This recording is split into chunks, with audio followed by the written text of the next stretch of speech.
여러분들 주기도문으로 기도하고 계십니까? 매일마다 주기도문으로 기도하고 계십니까? 저도 주기도문을 오랫동안 배웠고 주기도문으로 기도해 왔지만 최근에 들어서 더더욱 느끼는 것은 이 주님께서 이렇게 기도해라 라고 말씀하셨을 때 너희가 기도할 때 하나님의 임재를 느낄 때까지 기다려라 라고 말씀하신 것도 아니고 어떤 느낌이 올 때까지 마음이 아주 깨끗해질 때까지 기다려라 그러지 않으시고 그냥 기도하라 그렇게 말씀하셨습니다. 많은 경우에 그리스도인들이 기도가 실패하는 이유가 자기를 들여다보고 있느라고 실패해요. 하나님 앞에 나가서 자기의 처지, 자기 내면의 상태 이런 걸 들여다보다 보면 기도 별로 하고 싶어지지 않고 자꾸 혼란스러워집니다. 근데 이 주기도문은 사실 우리로 하여금 우리의 눈을 열어서 하나님을 향해서 이렇게 바라보게 만들어주세요. 하늘에 계신 우리 아버지, 그렇게 하나님을 묵상함으로써 이 기도가 시작되기 시작합니다. 그래서 여러분들 주기도문으로 기도하십시오. 매일매일 기도하십시오. 이 주기도문이 이 놀라운 기도여서 사실 이 주기도문을 통해서 우리 자신이 변화되는 것을 경험하실 수 있을 거라고 생각을 해요. 그래서 이 시간에 우리가 4분 동안 주기도문 앞부분으로 기도하겠습니다. 제가 하늘에 계신 우리 아버지 이렇게 하면 여러분들이 하늘에 계신 우리 아버지를 가지고 기도하십시오. 여러분 배운 것 가지고 또 묵상한 게 있잖아요. 그죠? 그 다음에 제가 그 다음 제목을 이렇게 또 이름의 거룩히 여김을 받으시오며 그럼 그걸 가지고 또 1분 기도하십시오. 그럼 제가 또 그 다음에 그럼 4분 걸리겠죠? 4분 동안 오늘 이 주기도문을 배우면서 어떻게 기도해야 될지 여러분들 생각해 보십시다. 같이 기도하겠습니다. 하늘에 계신 우리 아버지,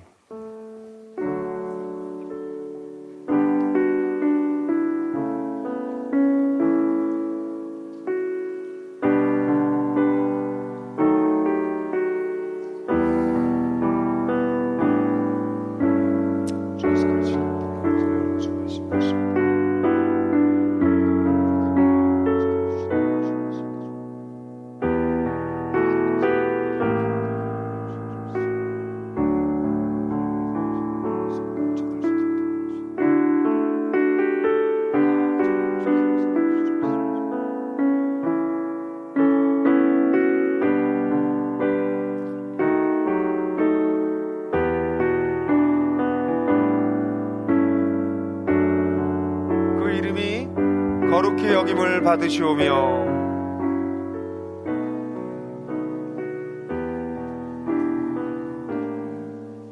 주님의 이름이 거룩히 여김을 받길 간절히 원합니다. 오늘 입을 통해서 이 말씀을 같이 묵상을 통해서 당신의 어떤 것이 드러나고 당신과 우리의 관계 어떤 것이 드러나고 당신의 다른 피조물과 다른 어떠한 식으로 비교할 수 없는 특별한 분이라는 것이 드러나서 당신의 이름이 거룩히 여김을 받길 간절히 원합니다. 하나님 주께서 역사하여 주시옵소서. 주께서 같이 이루는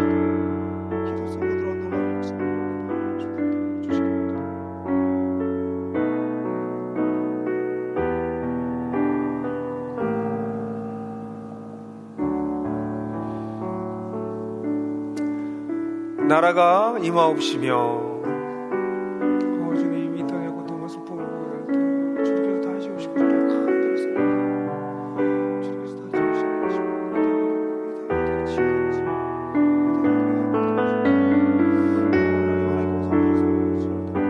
하나님의 백성의 기도를 들을 수 있도록 도와주시고 나무나 백성다운 기도를 계속 드리며 나아가기 때문에 주님 오시길 기다리며 말하더라도 나오시기 기다리며 기도할 수 있도록 도와주시기 그래서 주님의 교회 말씀을 제가 주님의 말씀하시고 내가 기도하는 것에 대해 내가 기뻐한다고 말씀하는 그날까지 이 기도를 쉬지 않고 주님께서 역사해 주시기 바랍니다.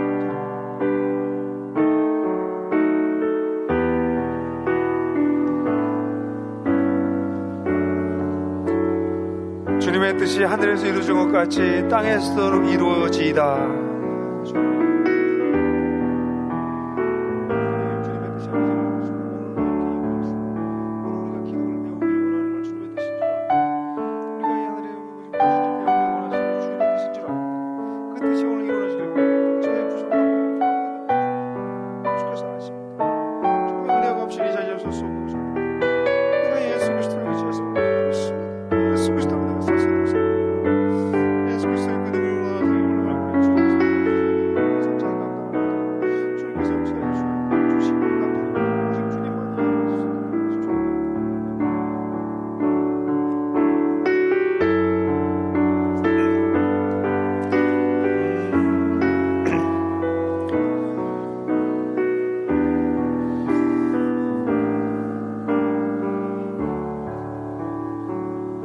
하늘에 계신 우리가 상상할 수도 없고 우리가 할 수도 없는 그 미지의 세계의 미지의 모습으로 존재하신 우리 하나님, 그 하나님이 우리 아버지 되신 것을 이 시간 찬양합니다.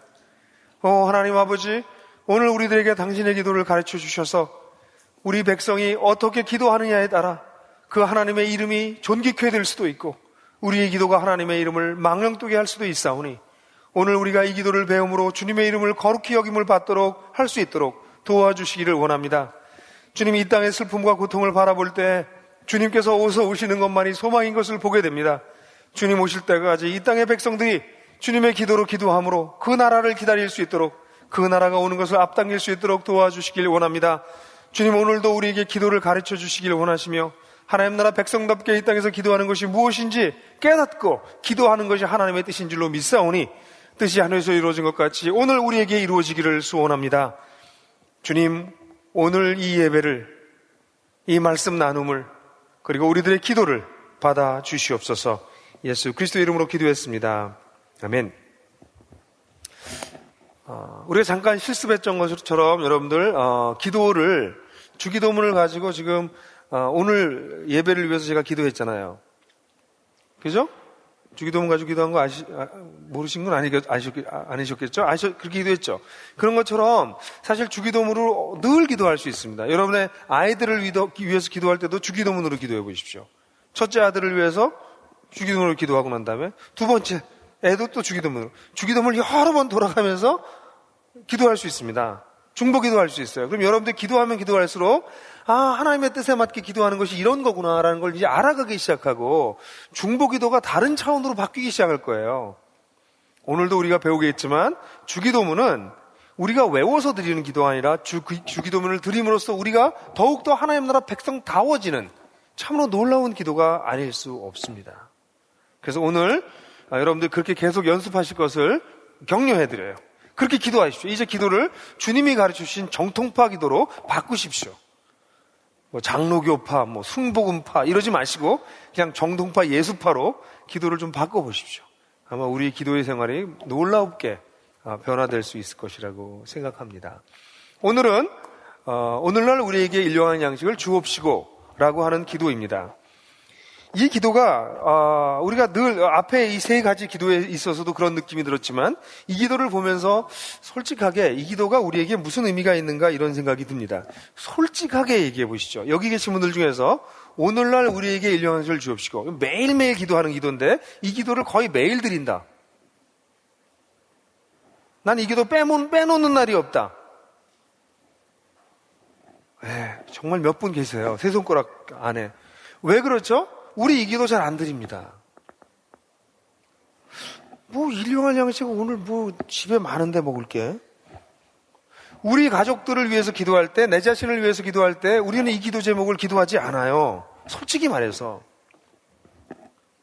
근데 예수님은 이제 하나님의 이름과 하나님의 나라와 하나님의 뜻을 위해서 위대하고도 장엄한 기도를 드리게 하시고 난 다음에 이제 우리들에게 우리 자신을 위해서 구하는 기도를 할 때 맨 처음 기도하라고 주신 기도 제목이 오늘날 우리에게 일용할 양식을 주옵시고입니다. 근데 우리한테는 이 기도가 별로 의미가 없어서 우리는 매일 기도하지 않아요. 솔직하게 많은 사람들이. 왜 주님은 이 기도를 우리에게 우리 자신을 위해서 기도할 때 첫 번째 기도 제목으로 기도하라고 말씀하신 걸까요? 이 기도의 단어들을 보면 기도가 일단 갑자기 수준이 좀 떨어진다는 느낌을 지울 수가 없어요. 하나님의 이름, 하나님의 나라, 하나님의 뜻 이런 거대한 기도를 드리다가 갑자기 오늘날 우리에게 하나님의 긴 역사와 그 속에서 일하시는 하나님의 나라와 이런 걸 기도하다가 갑자기 오늘날 갑자기 뚝 떨어지는 기분이 듭니다.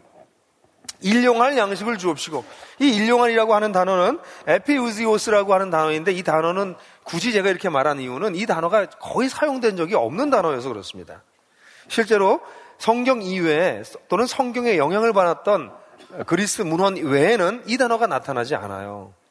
그래서 이 단어의 뜻에 대해서 사람들이 굉장히 혼란스럽습니다. 그 뜻이 과연 뭘까? 정확한 뜻을 몰라서 그럴 때마다 이제 학조들이 계속해서 이 뜻을 연구하려고 애를 쓰는데 대충 한 4가지 정도가 있다고 하지만 마지막 건 별로 중요하지 않아서 한 3가지 정도 학자들의 견해가 있습니다. 첫 번째는 이 일용할 양식할 때 일용할이라고 하는 것은 당일에 필요한, 그날을 위한, 당일을 위한 이런 뜻이 있습니다. 당일, 바로 오늘을 위한. 두 번째로는 생존을 위해서 필수적인 또는 꼭 필요한, 이런 게 두 번째 뜻으로 사람들이 생각합니다. 세 번째는 오는 날 또는 다음 날, 오는 날, 오늘부터 24시간을 뜻합니다. 지금부터 24시간. 오늘 밤이면 지금부터 내일 밤까지. 그런 개념이다. 이렇게 얘기를 합니다. 대체적으로 초대교회 교회부들은 첫 번째하고 세 번째를 많이 받아들였어요. 두 번째 안은 별로 받아들이지 않았고, 현대 학자들은 거의 대부분 세 번째 안에 이 뜻일 것이다 이렇게 생각하고 있습니다. 오는 날 또는 다음 날, 그러니까 지금부터 약 24시간. 오늘 아침에 내가 만약에 오늘날 하고 이 기도를 일용할 양식을 그랬다면 오늘 하루 종일, 오늘 밤에 잠자기 전에 기도한다면 내일 눈 떠서 다시 잘 때까지, 이렇게 그 정도 동안에 필요한, 이런 뜻입니다. 그러니까 지금부터 24시간, 너무 스팬이 짧아요. 오늘 그 24시간 필요한 걸 지금부터 주십시오. 그렇게 기도하는데 그것도 빵을 주십시오. 이렇게 되어 있습니다. 일용할 양식, 그러면 양식 그러면 좀 멋있어 보이죠? 그냥 빵입니다. 이걸 정확하게 번역하면 밥이에요. 그러니까 오늘 이 24시간 동안 먹을 밥 주세요. 이렇게 기도하는 기도예요. 그래서 이 기도를 문자적으로 이해하면 오늘 앞으로 24시간 동안 살아갈, 또는 지금부터 하루 동안 살아갈 밥을 주십시오. 이렇게 기도하는 것입니다. 하나님의 명예, 하나님의 종말, 그리고 하나님의 뜻과 같이 거대한 기도를 하고 있다가 갑자기 오늘로 뚝 떨어질 뿐만 아니라 겨우 구하는 것이, 우리가 지금 빵만 필요합니까? 학비, 애들 과외 공부비, 필요한 게 얼마나 많은데 고작 밥 달라고 기도하는 것이에요.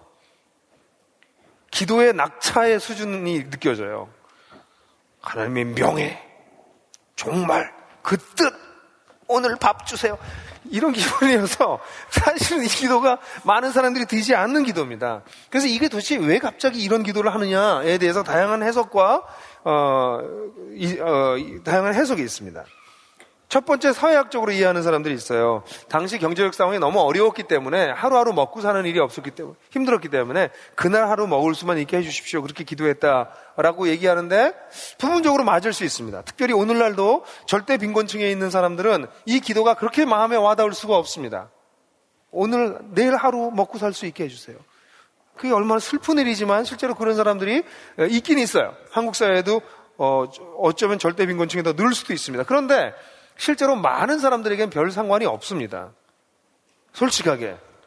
여러분 아무리 힘들다고 그래도, 자취방 아무리 힘들다고 그래도 냉장고 열어보면 계란이 한 3알쯤 있잖아요. 라면도 몇 개 있잖아요. 삼계탕 끓여 먹을 수 있잖아요. 예? 그러니까 이게 약간은 있잖아요. 우리가 지금 24시간 못 먹을 정도로 힘든 사람 많지 않단 말이에요. 있긴 있어요. 그리고 그런 분들 여기 오시지도 못한 분들 많을 거예요. 그래서 이 기도가 사회학적으로 이해하는 것에는 한계가 있어 보입니다. 어떤 사람은 영적 의미로 이해합니다. 오늘 하루 살 영적인 양식을 주십시오. 이렇게 기도하는 뜻이다라고 해석하는 사람들도 있지만, 여러분들이 아시는 것처럼 이건 철저하게 이원론적인 해석이에요. 영과 육을 분리시키는, 물론 영과 육을 분리시켜서 영적인 것과 육적인 것을 나누는 그런 전통이 있어 왔지만, 여러분들과 제가 잘 아는 것처럼 우리 예수님에게서는 이 영과 육을 분리하는 적이 없었습니다. 그러면 여기서 빵을 달라고 할 때 그 빵은 말 그대로 빵이어야 된다고 생각을 해요.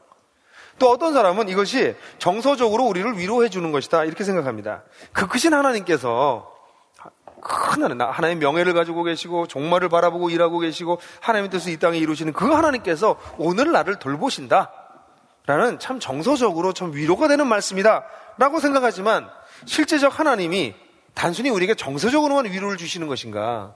그렇다면 그냥 이 기도 말고도 다른 기도가 많을 텐데 왜 오늘날 우리에게 앞으로 24시간 동안 필요한 밥을 주십시오 라고 기도하는가? 정확하게 답이 되어지지 않습니다. 오늘 우리는 이 일용할 양식의 의미를 먼저 좀 공부를 하고, 오늘날 우리에게 주시옵소서라고 하는 것의 의미도 같이 배움으로써 이 기도가 오늘날 우리에게 무엇을 의미하고 왜 하나님 나라 백성들이 이 기도를 그토록 매일 드려야 되는지 그 내용을 같이 좀 살펴봅시다. 첫 번째, 일용할 양식이라고 하는 말을 들을 때 우리가 제일 먼저 떠오르는 이미지는 만나입니다. 출애굽기 16장에 나오는 만나가 우리에게 가장 먼저 떠오릅니다. 여러분들이 아시는 것처럼 광야에서 이스라엘 백성들은 먹고 살 것이 아무것도 없었는데 매일 아침마다 하나님께서 만나를 내려주셨습니다. 여러분, 출애굽기 16장 4절 한번 같이 읽어보죠. 같이 한번 읽을까요? 시작. 주님께서 모세에게 말씀하셨다. 너희가 먹을 것을 하늘에서 비처럼 내려줄 터이니 백성이 날마다 나가서 그날 먹을 만큼 거두어 드리게 하여라. 이렇게 하여 그들이 나의 지시를 따르는지 따르지 않는지 시험하여 보겠다. 여러분이 이 만나에 대한 내용을 자세히 다 읽어볼 수 있겠지만 여러분들이 잘 아시는 내용일 거예요. 여기 날마다 나가서 그날 먹을 만큼 거두어 드리라 해라. 이 말이 우리 이 표준 세변역에서는 약간 이걸 풀었었지만 개역 성경에 어떻게 되냐면 일용할 것을 날마다 거두어 드리게 해라 이렇게 되어 있습니다. 일용할 것을 날마다. 그래서 이 일용할 양식이라고 하는 이 헬라어 단어와 여기서 나오는 일용할 것을 날마다 거두게 해라라고 하는 이 표현, 이건 히브리 표현인데 이 표현이 상당히 비슷해요. 유사한 번역입니다.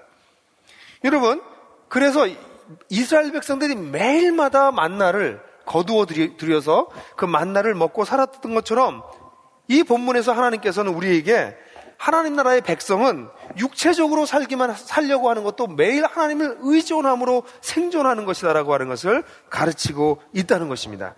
이 기도는 하나님 나라 백성의 육체적인 생존 방식을 설명해주고 있는 것이에요. 광야의 이스라엘 사람들은 하나님이 주시지 않으시면, 아침에 주시지 않으시면 그날 굶어야 됩니다. 광야에 먹을 게 없습니다.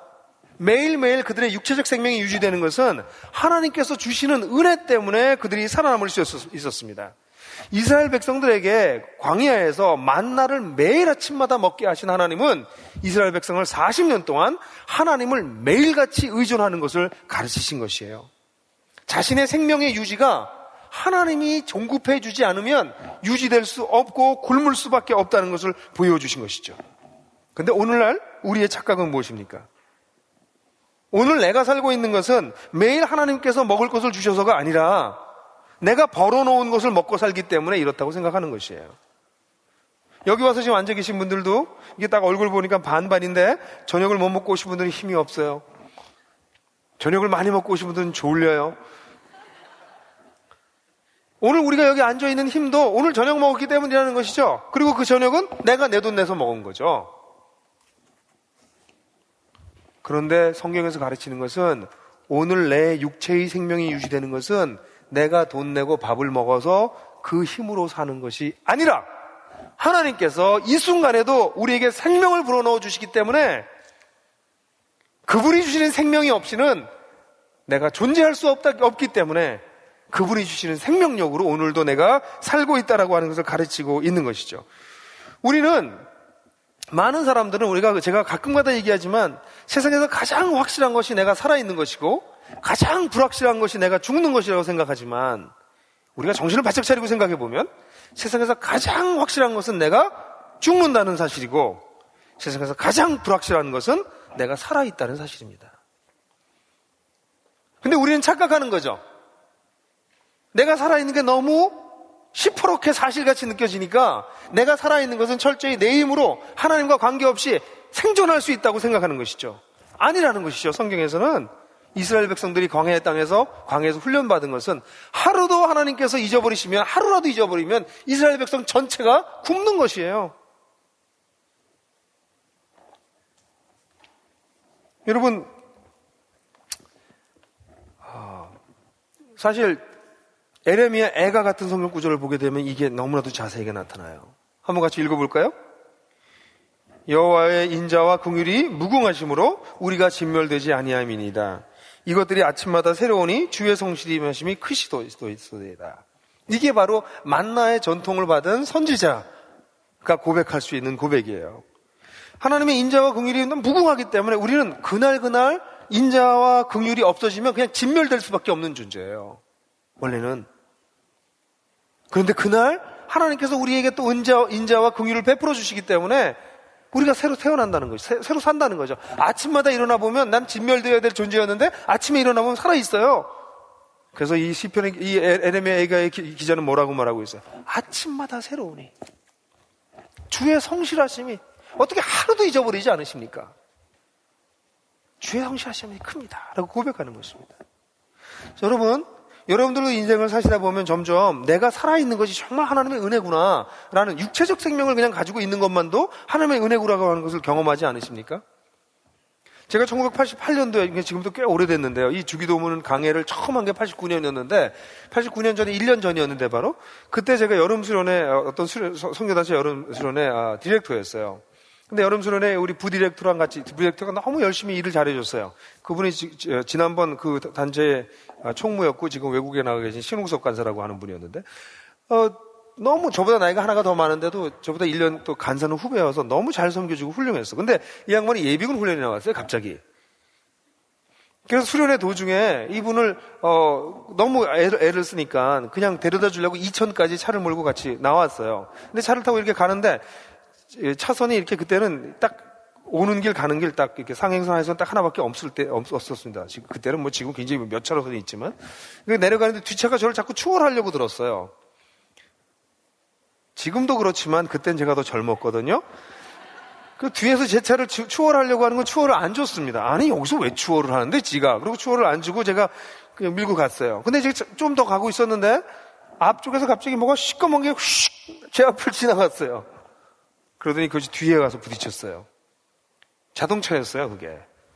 어느 앞에서 오던 차가 술이 취한 만취한 운전사였는데 앞차를 추월해서 일로 들어오려고 하다가 앞차를 추월하면서 받아서 차가 이렇게 옆으로 섰어요.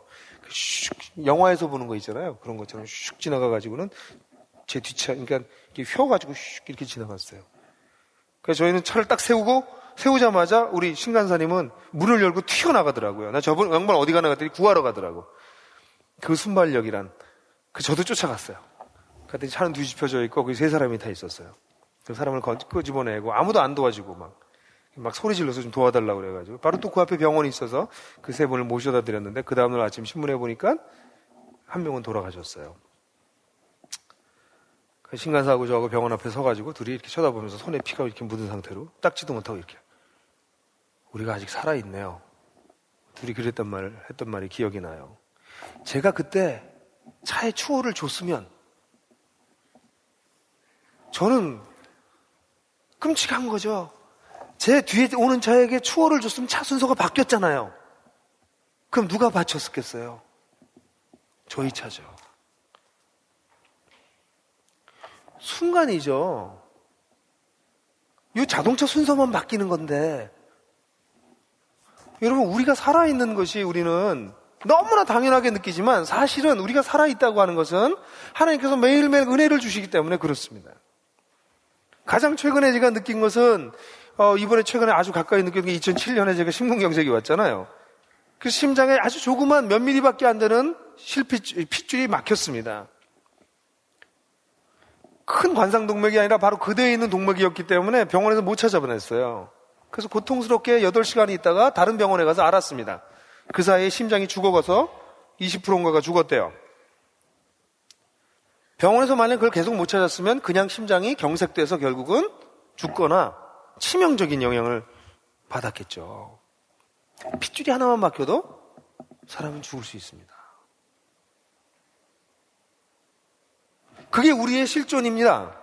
근데 하나님께서 매일매일 우리에게 생명을 주시기 때문에 우리는 살고 있는 것입니다.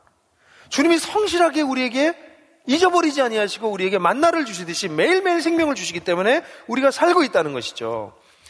우리에게 일용할 양식을 주옵시고라고 기도할 때 우리가 생존하는 것 자체가 이스라엘 백성이 만나를 먹고 생존했던 것처럼 우리가 하나님께서 우리에게 은혜 주시지 않으시면 살 수 없습니다 라는 고백이 이 속에 담겨져 있는 것입니다.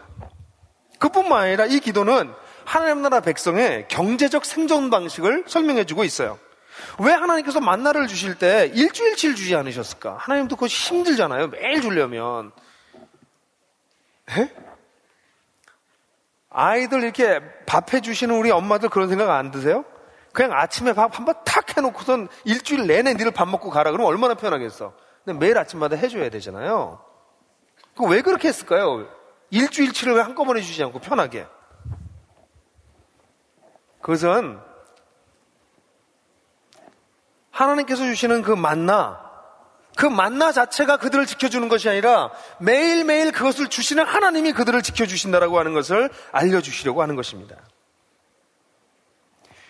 단지 그날 먹을 것만을 달라고, 앞으로 있을 24시간 동안 먹을 것만을 달라고 이야기하는 것은 우리가 이 땅에 있는 어떤 것으로 말미암아, 즉 만나, 이 7일치, 만나 30일치로 말미암아 하나님을 의지하지 않고 내게 쌓여진 만나를 의지하지 않도록 하기 위해서입니다.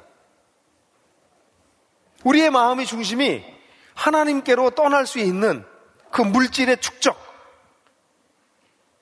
그것이 위험하기 때문에 그렇습니다. 이 기도는 내가 재산과 물질적 안정을 구하지 않겠다. 다시 말해서 내가 번 돈으로 내가 내 자신을 보호하려고 하는 생각을 버리겠다라고 하는 기도입니다. 이것은 맘모니즘을 배격하는 것이에요. 내게 주어진 것은 하나님께서 주신 것이고 그것은 언제든지 하나님께서 걷어가실 수 있는 것이지만 내가 이렇게 살아있는 것은 그분이 내가 매일 주시는 것을 먹고 내가 사는 것이지 쌓아놓은 것 가지고 사는 것이 아니라는 것입니다. 이것은 특별히 현대의 물질주의적인 세상 속에 살고 있는 우리들에게는 매우 곤혹스러운 기도입니다. 왜냐하면 우리는 사실 내가 버는 돈, 내 남편이 벌어놓은 돈, 우리 부모가 벌어놓은 돈, 그거 가지고 산다고 생각해요.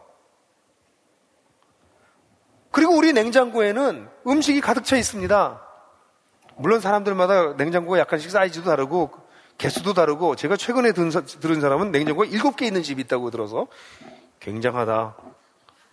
일용한 양식을 위해서 기도하는 게 아니라 매일 양식이 썩지 않게 기도해야 되겠구나, 그런 생각이 들었어요. 네? 냉장고 숫자도 다르고 냉장고에 들어간 양도 다르지만 적어도 우리 냉장고에 음식이 쌓여져 있습니다. 쌀독에 쌀이 있고요, 저금통에 잔고가 남아 있습니다.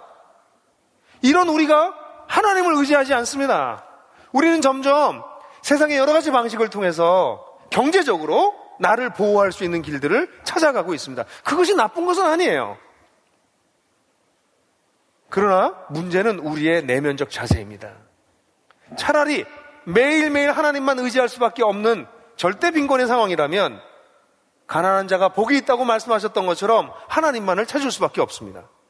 근데 하나님께서 우리가 가나안 땅에 들어가서 가나안 땅에 있는 자기가 심지 않은 포도나무에서, 무화과 나무에서 음식을 얻고 그들이 짓지 않은 집에서 살고 있었던 이스라엘 백성들처럼 우리에게 하나님께서 많은 축복을 주시면 그 축복이 모두 하나님께로부터 온 것인데, 하나님을 잊어버리고 그것을 주신 하나님을 잊어버리고 하나님께서 주신 선물들, 그것으로 내가 산다고 착각하는 그 위험이 우리 속에 도사리고 있고, 특별히 자본주의 사회에서 이것은 더욱더 심하기 때문에 그렇습니다. 정말 우리는 내가 벌어서 나의 안전을 확보하겠다는 그런 생각이 우리 속에 가득 차 있습니다. 그래서 그것을 많이 벌어놓은 사람들은 거만해지고, 그것이 적은 사람들은 열등의식에 빠져 있고, 더 많이 가진 사람을 늘 부러워하고. 그러니 하나님만을 의존하는 것이 아니라 실제로 우리는 내가 벌어놓은 경제적 부요함을 의지하고 살아간다고 하는 것이죠. 그것뿐만 아니라 이것이 얼마나 어리석은 것이냐면, 그렇게 모아놓잖아요. 그래서 이게 좀 많아지잖아요. 이게 적어지죠. 쌓아놓은 게 적고 잔고가 적으면 그럼 나보다 좀 많은 사람을 계속 부러워해요. 그러다 또 이게 좀 쌓이잖아요. 쌓여서 좀 잔고가 늘죠. 그러면 제가 최근에 읽었던 책 중에 아주 재미있는 책이, 이걸 모아가지고 조금 자기보다 약간 부자 동네로 간대요. 이사를 간대. 그럼 가면 그 동네는 다 자기보다 잘 살아. 그럼 거기서도 열등의식 시키면서 또 돈을 모아가지고 또 계속 못 벌면 또 거기서 열등의식 가지고 살다가 또 운이 좋아서 돈을 벌면, 돈이 좀 남으면 또 거기서, 그럼 그 동네에서 제가 제일 부자잖아. 그렇게 살지 않고 사람들은 그 돈 가지고 조금 더 부자 동네 간대요. 그럼 거기서는 자기가 어떻게 돼요? 또 제일 가난한 사람이지. 그럼 또 거기서 죽어라 하고 돈을 번대요. 이걸 반복한다는 거죠. 성공하면 더 부자 동네로 계속 이사가고, 성공하지 못하면 그 동네에서 계속 슬퍼하면서 괴로워하면서 산다는 것이죠. 그게 경제적으로 내 자신을, 경제적인 어떤 부요함과 내가 쌓아놓은 거에서 내 자신을 발견하려고 하는 사람들이 속에서 나타날 수밖에 없는 모습인 것이죠. 이 기도를 드림으로써 우리는 경제적으로도 철저하게 나에게 있는 것은 전부 하나님께서 주신 것입니다. 그러니 내가 오늘 나에게 쌓여진 것으로 내가 만족하지도 않고, 그것이 적다고 해서 열등의식에 빠지지도 않고, 하나님께서 내가 노력하여서 얻은 것, 주신 것 속에서 그것을 누리고 살겠습니다 라고 하는 기도가 드려져 있는 것입니다. 이것은 나에게 주신 것에 자족하겠다라고 하는 기도와 함께 만약에 우리가 조금 더 그냥 생존을 넘어서는 정도의 수준이 됐을 경우에는 이제 제가 검소한 삶을 추구하겠습니다라고 하는 기도와 마찬가지입니다. 내가 경제적으로 하나님께서 다 나에게 주신 것이니 나에게 만약 다른 이보다 더 많이 주신 것 같다고 느껴진다면 그렇다면 나는 검소하게 조금 더 단순하게 살아 내가 가진 것을 가지고 다른 형제들과 자매들과 나누겠습니다라는 기도입니다. 이 기도는 돈을 적게 벌겠습니다라는 기도가 아니라 나는 돈의 노예가 되지 않겠습니다. 그것을 잘 쓰겠습니다 라는 기도입니다. 실제로 사단이 우리들을 공격할 때 마지막으로 공격하는 것 중에 하나가, 공격의 마지막 단계 중에 하나가 뭐냐면 소유물을 공격하는 것입니다. 그보다 더 큰 것은 우리의 가까운 피부치며 그보다 더 큰 것은 우리의 육신의 고통입니다. 근데 우리를 공격할 때 제일 먼저 공격할 수 있는 것이 소유물입니다. 누구의 케이스가 그랬죠? 욥이 그랬습니다. 욥이 그랬어요. 욥을 공격할 때 제일 먼저 소유물부터 공격했던 것을 보게 됩니다. 그만큼 소유물이라고 하는 것은 우리의 존재 근거처럼 보이는 것이죠. 그런데 이 기도를 드리는 사람들은 아닙니다. 내가 경제적으로 사는 것도 당신 때문입니다. 그러므로 매일매일 당신께서 나를 지켜주지 않으시면 내 은행에 잔고가 아무리 많이 남아있어도 의미가 없습니다. 이건 언제든지 순간적으로 날아갈 수 있으며 이것이 나의 안전을 담보해주지 못합니다 라고 고백하는 것입니다. 이것은 하나님 나라의 백성의 경제적인 생존 방식을 보여줍니다. 뿐만 아니라 이 기도는 하나님 나라 백성의 영적 생존 방식을 보여줍니다. 만나를 통해서 이스라엘 백성들은 하나님을 의존하는 것을 배웠습니다. 여러분, 예수님께서 우리에게 가르치시려고 하시는 것의 요체가 무엇입니까? 그것은 우리가 하나님을 철저히 의지해서 생명의 근원이 되신 하나님께서 우리에게 생명을 흘러내 보내주시는 그 생명을 누리고 살게 하시는 것이 예수님의 가르침의 요체라고 말할 수 있어요. 요한복음 6장을 보게 되면 예수님께서 뭐라고 말씀하셨나요? 6장 35절 한번 같이 읽죠. 시작. 예수께서 그들에게 말씀하셨다. 내가 생명의 빵이다. 내게로 오는 사람은 결코 줄이지 않을 것이요 나를 믿는 사람은 다시는 목마르지 않을 것이다. 여러분, 예수님께서 자기 자신을 생명의 빵, 여기 일용할 양식, 같은 단어입니다. 생명의 떡, 생명의 밥, 일용할 밥 주십시오. 똑같이 얘기했어요. 예수님이 생명의 밥이라고 말씀하셨습니다. 내게 오는 자 결코 줄이지 않는다고 하셨습니다. 이 무슨 말입니까? 예수님 없이는 살 수 없다는 것이고요, 예수님을 통해서 우리는 하나님과 살아있는 관계를 맺을 수 있다는 것입니다. 예수님이 생명의 밥이 되신 이유는 예수님을 먹어가지고 우리가 뭐 사는 것이 아니라, 예수님을 믿으면 예수님 기분이 좋고 이런 게 아니라, 예수님을 통해서 우리가 생명의 근원이신 하나님과 연결된다는 것입니다. 예수님을 통해서 우리는 하나님 앞에 감히 설 수 있습니다. 여러분, 하나님이 어떤 분입니까? 하나님이 우리에게 생명을 주시는 분이십니다. 그러므로 여기 예수님이 생명의 밥이다 라고 말씀하신 것은 예수님을 통해서 우리가 하나님을 의존하는 삶을 살 수 있다는 것입니다. 근데 여러분 아십니까? 우리의 조상으로부터, 우리 조상 누구예요? 인간의 조상이 최고의 아담의 가장 근본적인 문제가 무엇입니까? 하나님을 의존하지 않고 다른 것을 의존하고 살겠다는 것입니다. 그게 우리 인간의 근본적인 문제입니다. 아담 이후로 지금까지 모든 사람들은 하나님 없이 스스로 살겠다고 욕심합니다. 그리고 하나님 없이 살 수 있는 많은 것들을 만들어내요. 그래서 오늘날도 우리가 영적으로 하나님만 의존해서 생존할 수 있다라고 하는 생각이 점점 사라지고 있습니다. 예를 들어서요, 요즘은요 우리들의 마음이 이렇게 허전해질 틈이 별로 없습니다. 우리 세상이. 여러분 한번 집에 TV가 없어진다고 생각해 보세요. 여러분 집에 TV를 집에서 없애시는 분들이 있어요. 과감하게. 그분들이 얘기하는 게 TV가 없어지면 처음에 얼마 동안은 금단 현상이 일어난대요. 그래 얼마가 지나고 나면 엄청난 자유를 누리기 시작한다고 그래요. TV가 없기 때문에. 근데 많은 사람들은 집에 들어가자마자 TV를 켭니다. 아예 TV를 켜요. 제가 아는 몇몇 싱글들은 집에 가면 무조건 TV를 켠대요. 왜냐하면 TV를 켜놓으면 사람이 있는 것 같대죠. 예? TV가 없으면 사람이 아무도 없는 것 같아서 너무 외롭대요. 근데 사실 우리가 외로울 때 하나님을 찾습니다. 인간이 허전해질 때 하나님을 찾아요. 마음이 가난해질 때 하나님을 찾거든요. 그런데 TV 나부랭이가 우리 마음이 허전해질 수 있는 기회를 가져가 버립니다. TV 정도입니까? 인터넷은 어떻습니까? 요즘 제가 스마트폰을 좀 써보기 시작하는데 이거 정말 가관입니다. 손바닥 위에서 모든 걸 거의 할 수 있어요. 메일을 체크를 계속 할 필요가 없습니다. 메일을 그냥 하루에 한 번 체크하면 되는데 그 쓸데없는 메일 계속 체크하고 있습니다. 어떤 때 보면. 여러분, 어떠세요? 우리는 이 시대에 살면서 하나님만이 우리의 영적 빈곤함과 허전함과 허무함을 채워줄 수 있다라고 하는 것을 잊어버릴 수 있게 하는 온갖 장난감들에 휩싸여 있습니다. 사람들은 영적 허전함, 하나님 없는 가난함을 잊어버리기 시작했어요. 여호와는 나의 목자시니 라고 기도하는 대신에 인터넷은 나의 목자시니, 스마트폰은 나를 푸른 초장으로 인도하시니, 거의 이 지경이 되어버리고 말았습니다. 문화적인 수많은 상품들이 나와서 우리의 인간을 고양시킨다고 말하지만 영화든 무엇이 됐든 문화적 상품들이 때때로 인간이 가진 필요를 진정으로 채워주는 것이 아니라 우리로 하여금 하나님을 찾을 수 있는 기회들을 빼앗는 경향들을 보여줍니다. 그러나 이 기도를 드리는 우리 하나님 나라의 백성들은 하나님, 이 땅에 있는 수많은 좋은 것이 있어 보이지만 그 어떤 것도 나의 영적인 필요를 채워줄 수 없습니다. 내가 영적으로 살아갈 수 있는 이유는, 하나님과 올바른 관계를 맺고 살아갈 수 있는 것은 예수 그리스도를 통해서만 되는 것이고, 그렇기 때문에 오늘 나는 당신만을 의존하겠습니다. 나의 허무함과 나의 허전함을 이 세상의 모조품들로 채우지 않겠습니다.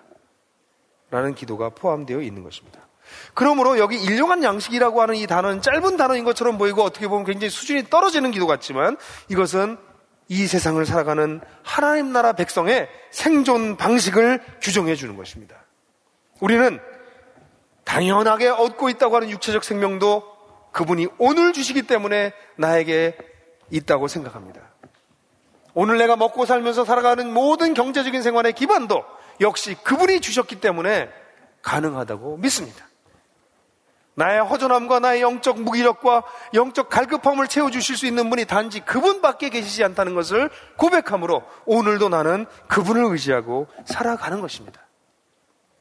그러면 이 일용할 양식을 기도할 때마다 우리는 어떤 방식으로 이 세상에서 생존할 수 있는지에 대해서 다시금 돌아보게 되는 것입니다.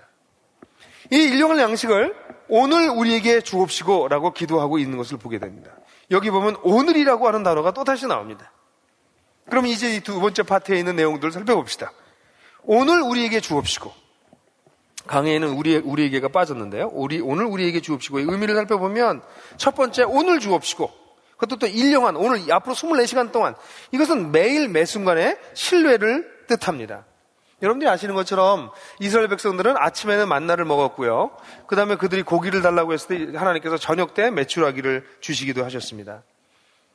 여기 일용한 양식이라고 하는 것은 사실 이스라엘 백성들이 만나와 메추라기를 통해서 그때부터 시작해서 다시 24시간 동안 그들이 생존할 수 있도록 하나님께서 주셨던 하나님의 하늘로부터 온 선물들이었습니다. 여러분, 근데 그 만나 얘기를 들어보면 재밌는 얘기가 있잖아요. 이틀치를 거둬들인 사람들이 있잖아요. 저 같은 사람이 많았던 것 같아요. 나와가지고 이것 봐라, 그 이틀치를 거뒀어요. 그랬더니 어떻게 됐나요? 썩었잖아요. 이게 상징하는 바가 굉장히 중요한 거죠.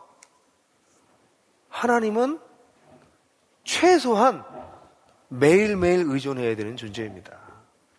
우리가 매순간 의존하는 것이 좋겠지만 적어도 매일매일 새롭게 의존해야 되는 존재라고 하는 것을 가르쳐 주는 것입니다. 그래서 그 일용할 양식을 오늘 달라고 기도하는 것입니다.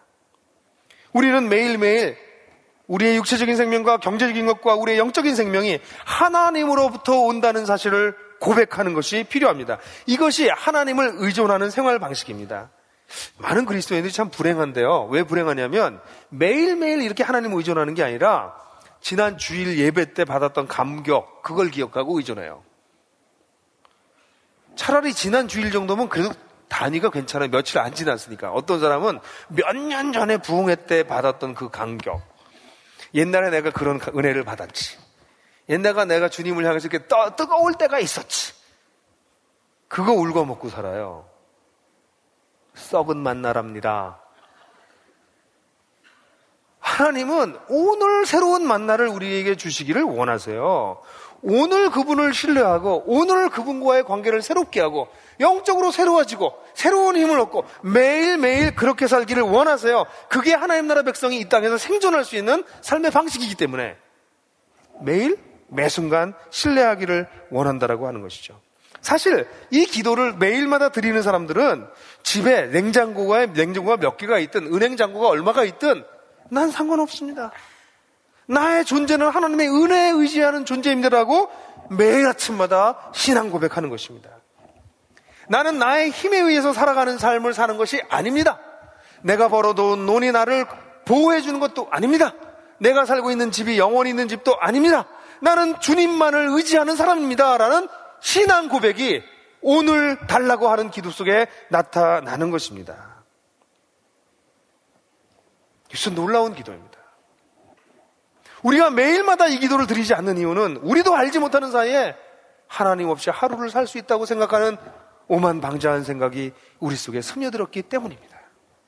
우리는 이 기도를 드리지 않아도 살 수 있다고 생각을 하는 것이죠. 하나님이 그분의 성실하심으로 그의 자비와 긍휼이 무궁하심으로 매일 우리를 살려주시는데 그것을 잊어버리고 마치 내가 벌어놓은 힘, 돈, 내 힘, 내가 사놓은 집 이런 걸로 산다고 착각을 하는 것이죠. 그러므로 우리가 오늘 이것을 주십시오 하고 우리가 매일 기도함으로 우리는 매일 매순간 하나님을 신뢰합니다 라고 놀랍고도 위대한 신앙 고백을 하는 것이 바로 이 기도입니다. 뿐만 아니라 이 기도는 노동을 하며 드리는 기도입니다. 여러분, 우리에게 일용할 양식을 주옵시고 많은 걸 바라는 것도 아니에요. 그냥 하루 먹을 치 주세요. 이렇게 기도함으로써 나는 일하지 않고 이것을 달라고 하는 것이 아닙니다. 왜냐하면 성경에서의 가르침은 수고하지 않고 정당한 노동을 하지 않고 대가를 바라는 삶은 있을 수 없다는 것이 성경 초기로부터 끝까지 흘러가는 일관된 생각이기 때문에 그렇습니다. 여러분들이 아신 것처럼 창세기 3장에 보면 하나님께서 아담에게 너는 얼굴에 땀을 흘려야 먹을 수 있을 것이다. 나다들 먹을 수 있을 것이다. 예? 땀을 흘려야 된다. 노동에 애를 써야 대가가 나온다고 말씀하셨고 이러한 전통을 이어받은 사도 바울은 데살로니가후서 3장 10절에서 우리가 여러분과 함께 있을 때 일하기 싫어하는 자는 먹지도 말라 하고 거듭 명하였습니다라고 말하고 있어요. 우리가 일용할 양식을 주십시오라고 기도하는 것은 단순히 난 아무것도 안 할 테니까 당신이 날 책임져 주세요라고 말하는 것이 아니라 하나님, 내가 나의 마땅한 노동을 내가 마땅히 해야 될 일을 하겠습니다. 저는 저의 몫을 할 것이니 하나님은 당신의 채워주시겠다고 했던 약속을 채워주십시오라고 기도하는 것입니다. 이 기도는 노동하는 사람들이 드릴 수 있는 기도이지 무의도식하는 사람들이 드릴 수 있는 기도는 아닙니다. 여기서 노동이라고 하는 것은 물론 돈을 받고 화폐로 환산되어지는 어떤 가치가 있는 노동만 뜻하는 것은 아닙니다. 세상엔 그렇지 않은 노동들이 많아요. 그래서 어떤 사람들은 노동을 하고 거기에 따라서 돈을 받지만 어떤 노동은 노동을 해도 돈을 받지 않는 노동도 있고 그런 노동이 가치 있는 노동이 굉장히 많아요. 우리 자매들이 집에서 하는 가사 노동 같은 것이 노동이 아니라고 생각한다면 큰 착각이죠. 그건 굉장히 귀한 노동이에요. 자원봉사를 하는 것, 교회에 와서 어떤 봉사를 하는 것, 또 주중에 우리 도서관이라든가 여러 에 가서 자원봉사하는 것, 이런 애쓰는 수고들은 전부 다 노동입니다. 굉장히 귀한 노동입니다. 사람들은 돈으로 환산되지 않는 노동은 노동으로 치지 않는 세상 속에 살지만 하나님은 그렇게 얘기하지 않습니다. 그래서 이 기도를 드릴 때는 건강한 노동을 드리고 있어야 됩니다. 어떤 모양이든지 건강한 노동을 하고 있어야 됩니다. 그리스도인들은 적어도 이 기도를 드림으로써 일 하나도 안 하고 돈만 쓰는 것을 복으로 여기는 이 자본주의의 아주 이 폐해, 조금이라고 많이 벌어서 마음껏 쓰는 그것이 무슨 굉장한 능력이처럼 이야기하는 세상에 반기를 드는 것입니다. 여러분들 중에 어떤 사람들은 아주 극소수이긴 하겠지만 일 안 하고도 살 수 있는 사람들이 있을 수 있습니다. 그래서 뭐 여행 다니고 뭐 문화생활하고 뭐 그래서 아주 고품격의 인생을 살고 주님께서 기뻐하지 않으십니다. 나가서 돈 벌라는 얘기 아닙니다. 자신이 해야 될 일들을 해야 됩니다. 이웃을 섬기고 자기가 가지고 있는 재능과 능력과 경험을 가지고 무엇인가 생산적인 일을 하는 것, 그것이 필요합니다. 근데 사람들은 그렇게 사는 사람들을 부러워해요. 아, 얼마나 복을 많이 받았나 저들이. 아닙니다. 하나님의 관점에서는 그것이 복받은 것이 아닙니다. 건강하게 노동하는 사람들만이 일용할 양식을 달라고 기도할 수 있는 것입니다. 그러면 이 기도는 노동하며 드리는 기도입니다. 우리에게 주옵시고 뿐만 아니라 이 기도를 보게 되면 우리에게 우리의 일용할 양식을 주옵시고라고 하는 말이 나와요. 여기 우리가라는 말이 두 번이나 나옵니다. 우리 성경에는 일용할 양식을 주옵시고 그냥 아마 그렇게만 돼 있잖아요. 근데 여기 우리라는 단어가 두 번이 나와요. 이 기도는 공동체 구성원으로 드리는 기도입니다. 이 기도는 1차적으로 그리스도인 공동체가 드리는 기도예요. 그리스도인 공동체로서 드리는 기도입니다. 출애굽기 16장에서 그 욕심 많았던 사람이 이틀치를 가져온 것이 만약에 그런 생각을 해보시면 어떻겠어요? 이틀치를 가져온 이유가 자기가 먹으려고 그런 게 아니라 아파서 못 나간 사람을 위해서 하루치를 더 가져왔다면 그거 어떻게 됐을까요? 그것도 썩었을까요? 잘 모르죠. 그러나 확실하게 알 수 있는 것은 무엇이냐면 하나님께서 그 하루치 동안만 그렇게 한 것은 그게 한 달 하루만 지나면 딱 썩어버리는 것이 이상한 물질을 집어넣은 것이 아니라 근본적으로 자기만을 위하는 이기적인 자세를 질타하고 계시는 것이에요. 뿐만 아니라 하나님을 의지하지 않고 자기 자신을 위해서 쌓아놓고 그것에서 안전을 누리려고 하는 매우 이기적이고 자기중심적인 사고를 비판하고 계시는 것입니다. 그리스도인 공동체가 이 기도를 드릴 때 우리에게 일용할 양식을 우리에게 주십시오. 우리의 일용할 양식을 우리에게 주십시오라고 기도할 때 그것은 나만을 생각할 수 없는 나와 함께하고 있는 나의 동료들, 나의 가족들, 나의 형제들을 떠올릴 때 드릴 수 있는 기도입니다. 그러므로 이 주기도문은 신앙생활을 나홀로 하는 사람들은 드리기가 어려운 기도입니다. 우리의 일용할 양식을 주옵시고 할 때 그 우리가 없으면 오늘날 그리스도인들 중에서 내가 우리라고 말할 수 있는 공동체가 없는 그리스도인들이 얼마나 많나요? 그냥 혼자 신앙생활을 하고 있는 것이에요. 그럼 나의 일용할 양식이지 우리라고 할 때 그 우리가 어디에 있단 말입니까? 누굽니까 우리는? 여기 우리라고 하는 것은 그리스도인 공동체를 뜻해요. 그 사람의 믿음의 수준에 따라 이 우리라고 하는 사람의 숫자가 많아질 수도 있고 적어질 수도 있지만 근본적으로 자기에게 사랑하라고 주신 10명 남짓한 사람들이 우리가 될 것입니다. 우리의 믿음이 점점 커지고 우리의 그릇이 커져서 내가 정말 관심을 갖고 돌봐야 될 사람들이 점점 많아진다면 그것이 20명, 30명, 100명이 될지도 모르겠지만 기본적으로 우리에게는 10여 명의 나에게 주어진 형제자매들이 있습니다. 만약에 한국에 있는 그리스도인들이 자기에게 주어진 한 10명 정도의 우리의 일용할 양식을 기도하기 시작한다면 어떤 일이 벌어질까요? 여러분들이 한국교회 얘기하지 마시고요. 여러분들 가정교회의 식구들을 마음에 품고 우리에게 일용할 양식을 주십시오라고 기도할 때 그렇게 기도하기 시작할 때 이 기도는 얼마나 혁명적인 기도가 될까요? 그런 기도를 드리는 사람들이 자기에게 흘러넘치고 있고 자기의 사랑하는 형제자매들이 빈궁한 가운데 있는데 이 기도를 드릴 수 있을까요? 주님께서 우리에게 일용할 양식을 주옵시고 그러면 주님이 그러실 거예요. 네가 줘라. 이 기도는 그리스도인 공동체가 어떻게 함께 나누고 어떻게 더불어 함께 살 수 있는지를 보여주는 놀라운 기도입니다. 자기가 마땅히 노동한 것 속에서 주시는 축복 가운데 자기에게 넘치는 게 주시는 것이 있다면 나에게 떠오르는 우리들을 생각하면서 우리와 함께 나누는 이 기도가 바로 우리에게 일용할 양식을 달라고 하는 기도인 것입니다. 지난 주일날 예배 끝나고 난 다음에 매스콰이어 하러 갔었어요. 사실 몸이 힘들었는데 10시까지 하더라고요. 참 대단들 했어요. 근데 그 노래를 이렇게 하면서 물론 참 현대 기술의 그 놀라운 것들을 우리가 기대하게 됐어요. 앞으로 어떤 게 나올지. 근데 그 노래를 이렇게 쭉 우리가 나들목에서 불렀던 노래들 중에서 함께 부를 만한 노래들 몇 개를 불렀는데 그 노래들 대부분이 두 가지 주제에 집중되어 있다는 사실을 발견하고 놀랐어요. 하나는 공동체고요. 또 하나는 종말론이에요. 이거 합치면 종말론적 공동체더라고요. 우리가 그렇게 이런 노래를 많이 불렀구나. 참 이상한 공동체다. 이런 생각이 들 정도로 근데 그 사실 성경에서 가르치는 공동체가 종말론적인 공동체거든요. 맨 마지막에 이제 더불어 함께 부르고 끝났어요. 주님이 오실 때까지, 그분의 오실 때까지 더불어 함께 사는 삶, 그런 삶을 누리려고 있을 때 우리가 이 기도를 드릴 수 있는 것이죠. 이번 주일날 어떤 한 형제와 자매가 결혼하는데요. 결혼식 할 때 보면 결혼식에 그 찬양하는 게 있잖아요. 그러면 제가 늘 그 결혼식 하는 사람한테 얘기를 해요. 당신들이 평생 부르고 싶은 노래를 거기다 넣어라.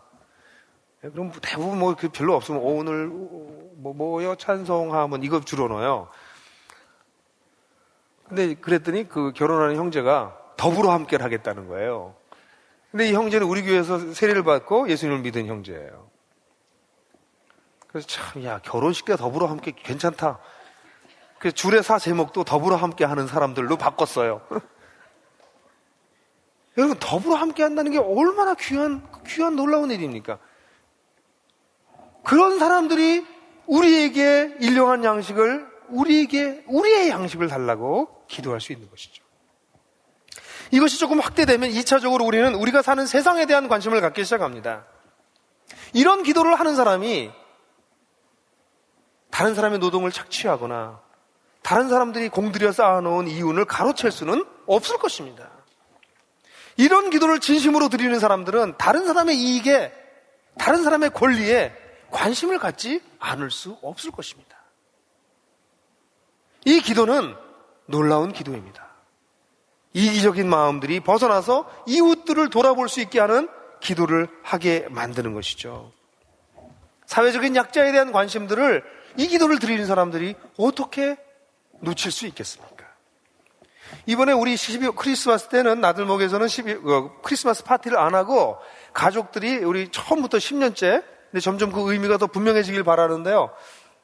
10년째 사회적인 약자들과 함께하는 시간을 갖습니다. 예수님께서 우리에게 찾아오셔서 선물을 주셨던 것처럼 우리도 그들을 찾아가려고 합니다. 소록도도 가고 바하밥집도 하고 장애인들도 찾아가고 외국인 노동자들도 찾고 이런 이유가 무엇입니까? 우리가 인간을 사랑하기 때문에 단지? 아닙니다. 그것 이상입니다. 하나님께서 그들을 사랑하시기 때문에 그렇습니다. 우리가 좀 이타적인 어떤 그런 박애주의적인 어떤 모습들을 보여주고 싶어서 아닙니다. 주님께서 그곳에 우리도 가라고 우리의 사랑을 우리 공동체에서부터 벗어나서 세상을 향해서 펼치라고 말씀하시기 때문에 단순히 착한 일을 좀 하는 게 좋으니까 크리스마스엔 좀 불우익 돕는 게 맞으니까가 아니라 하나님께서 원하시기 때문에 우리가 그렇게 합니다. 이렇게 우리가 사는 2차적으로 우리가 사는 세상에 대한 관심을 갖기 시작한다면 궁극적으로 우리는 지구 공동체를 생각할 수밖에 없습니다. 우리에게 일용할 양식을 주옵시고라고 얘기할 때 지구상에 있는 궁핍한 지역에 살아가고 있는 사람들을 생각하게 됩니다. 그래서 우리가 우리 주변에 있는 사람들에게, 우리 북쪽에 있는 친구들에게, 우리가 알지 못하지만 절대적 빈곤 속에서 시달리고 있는 사람들에게 우리가 가지고 있는 일부라도 나누겠습니다. 라는 기도를 드리기 시작하는 것이죠. 그걸 나누지 못한다 할지라도 아주 기본적으로 우리의 삶의 방식이 소비 중심적이고 이산화탄소를 끊임없이 배출하는 그 삶의 방식에서 조금씩 바뀌어지려고 할 것입니다. 여러분, 전기와 물을 아끼는 것은 참 재밌어요. 우리나라는 물값이 굉장히 쌉니다. 물을 아끼는 사람은 많지 않아요. 근데 전기를 아끼는 사람은 많습니다. 왜일까요? 전기는 누진세가 있거든요. 그래서 사람들이 전기는 굉장히 많이 아껴요. 근데 물은 많이 안 아낍니다, 우리에게. 근데 물이 굉장히 중요한 거잖아요. 근데 물과 전기 아껴야 됩니다. 우리 바나바홀에 보면요. 바나볼 이렇게 들어가시면 그 복도가 천창을 만들었어요. 처음에 설계할 때 제가 천창을 만들려고 그랬어요. 왜냐하면 낮에는 햇빛이 들어와서 전기를 안 켜도 되게 하기 위해서. 그런데 아침에 불을 켜놓으면 대낮에도 불이 켜져 있습니다. 그래서 제가 굉장히 자주 꺼요. 나가면서. 관심을 안 갖습니다. 내 돈 안 내니까. 근데 그건 내 돈의 문제가 아닙니다. 이건 하나님의 것입니다. 누구든지 지나가면서 불이 왜 켜져 있어? 이거 누가 잊어버렸나 보다. 그럼 꺼야 됩니다. 근데 안 끄십니다. 거의 안 끄나 봐요. 제가 여러 번 끄니까. 일주일에 한 두세 번 끄는 것 같아요. 방에 창문을 열어놓고, 여름에는 창문을 열어놓고 에어컨 돌리고요. 겨울엔 히터 돌려놓으면서 문 열어놔요. 참 신선한 공기들을 많이 누리시겠어요. 여러분, 그런 걸 아무렇지도 않게 생각하는 게 아닌 거죠. 오늘날 우리에게 일용할 양식을 달라고 기도하기 시작할 때 우리가 적어도 CO2를 많이 줄이진 못하더라도 우리의 약간의 불편함, 약간의 좀 신경 쓰는 것을 통해서 에너지를 좀 보존해야 되잖아요. 지금 얼마나 심각합니까? 여러분들의 자녀들이, 여러분들의 손자, 손녀들은 어떻게 살지 모르겠어요. 끔찍한 상황이 지금 전개되고 있는데 내가 조금 더 편하겠다고? 이런 것들을 놓쳐버리는 것이 오늘날 우리에게 일용할 양식을 달라고 기도하는 백성들에게서는 점점 사라질 것이라는 것이죠. 종이 이면지 쓰는 거 굉장히 중요합니다. 300명, 400명 되는 중소기업에서 종이 이면지만 잘 아끼면 1년에 5천만 원에서 1억씩 줄일 수 있대요. 근데 그런 거 안 줄이는 회사에서는 그냥 다 나가버리는 거죠. 그게 돈이 아까운 게 아닌 것이죠. 그만큼 얼마나 많은 살림이 사라집니까?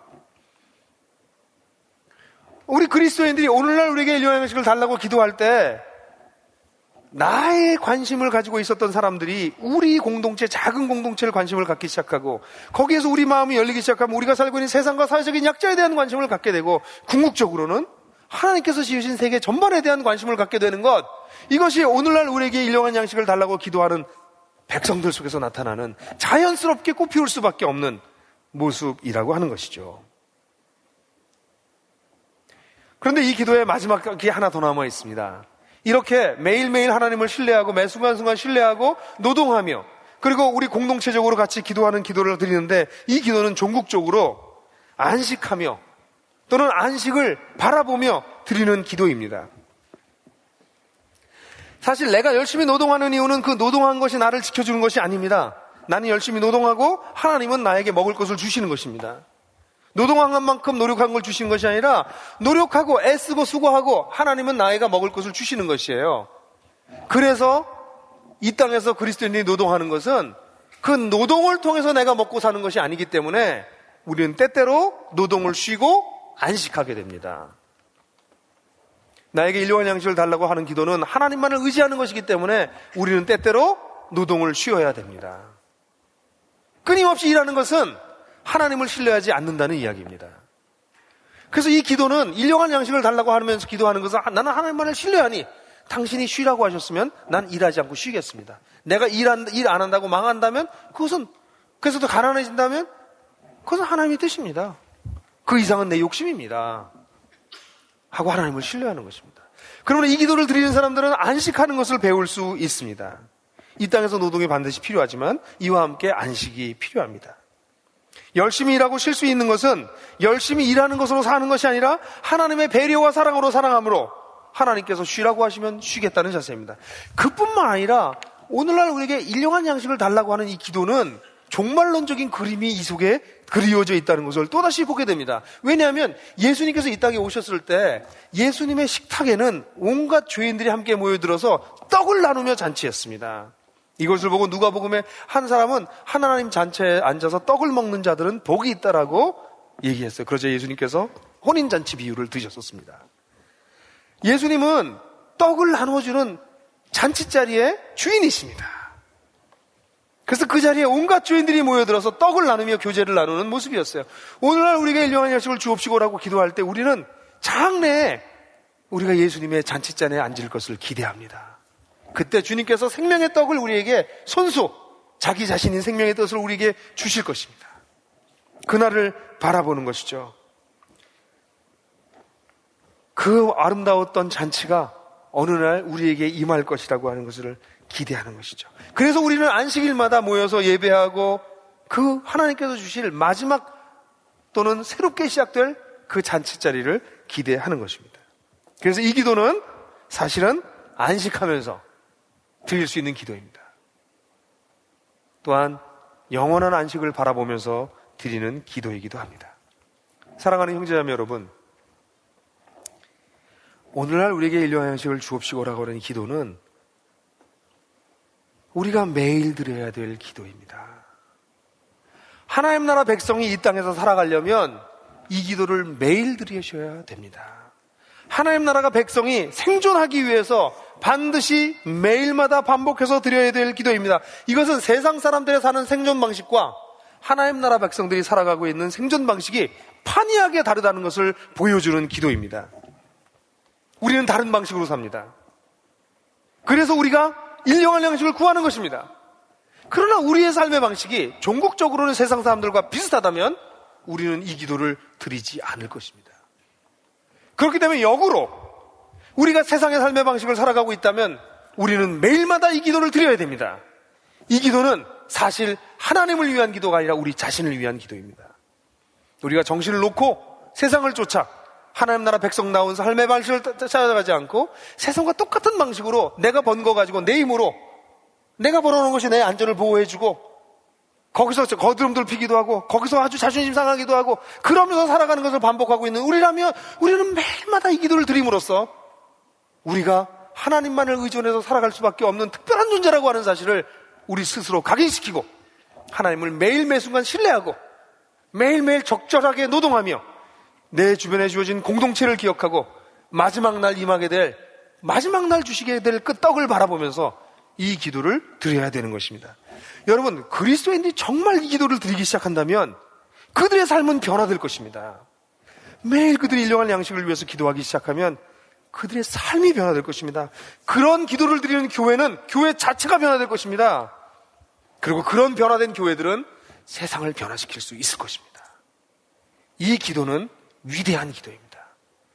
하나님 나라와 하나님의 이름과 나라와 뜻을 위해서 기도하다 갑자기 격차가 뚝 떨어지는 기도가 아니라 이 땅의 백성들이 하나님 나라의 백성들이 세상의 방식을 따라가지 않고 존귀하게 살아가겠다고 결단하는 기도이며 하나님만이 우리의 생명의 근원이라고 기도하는 놀랍고도 담대한 기도가 아닐 수 없는 것이죠. 사랑하는 형제자매 여러분, 매일마다 이 기도를 드립시다. 저와 함께 매일마다 이 기도를 드립시다.